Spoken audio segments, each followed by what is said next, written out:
What's up, YouTube? This is the Serial Thriller Broadcast, and today I'm going to be talking about The Taking of Deborah Logan. This movie is directed by Adam Robitil and stars Jill Larson and Anne Ramsey. It's the story of the camera crew as they document a woman's slow descent into Alzheimer's. As the events transpire, they realize she might be suffering from something much more sinister than the disease. So in my opinion, this movie should have never been found footage or mockumentary style. I think that to make a good found footage movie, the camera crew should become directly involved in the story and sort of help drive it forwards. Whereas this movie, it seemed like the camera crew were hardly characters at all. They didn't really do anything to drive the story. They were sort of just there the whole time.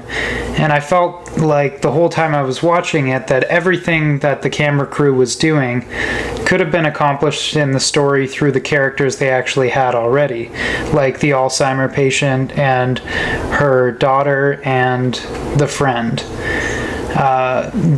who is their neighbor. All of those characters could have sort of stood on their own, and everything that was sort of discovered with the help of the camera crew, I think could have just as easily been discovered by the daughter, and I think it would have actually made this movie scarier. So like I said, the main characters were sort of the mother, the neighbor, and the daughter, and if they'd cut that camera crew out and told the story in a more conventional way, it would have been much more exciting, I think, as well as just more interesting for me personally overall. There is one scene I think that benefits from the found footage style, and that's simply because the way that the camera technique works. It's clearly a person holding the camera, and as they step around this corner in a cave, they see something that's pretty horrifying, and they kind of jump back behind the wall. And that sort of dynamic camera movement made sense because you know it's somebody holding the camera. And also only catching a glimpse of what was going on, I think, helped to sort of solidify the fear that you were feeling at that point.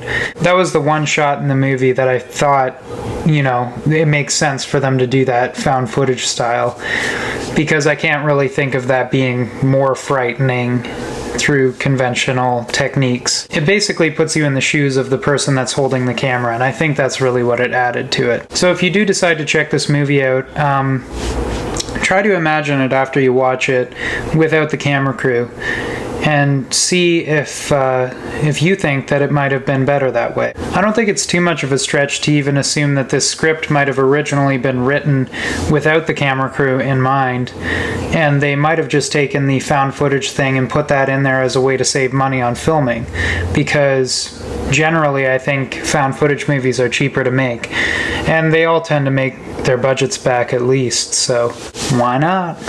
I'm not going to buy this one though. After seeing it once, I was pretty excited after the trailer and after hearing about, people's opinions of it, but I just really don't agree that this movie was anything too special. There was some scary moments, but it would have been so much better if it wasn't found footage. Anyways, rant over. This has been the Serial Thriller Broadcast, and if you feel thrilled, chilled, and fulfilled, hit the subscribe button and let me know what you thought in the comments below.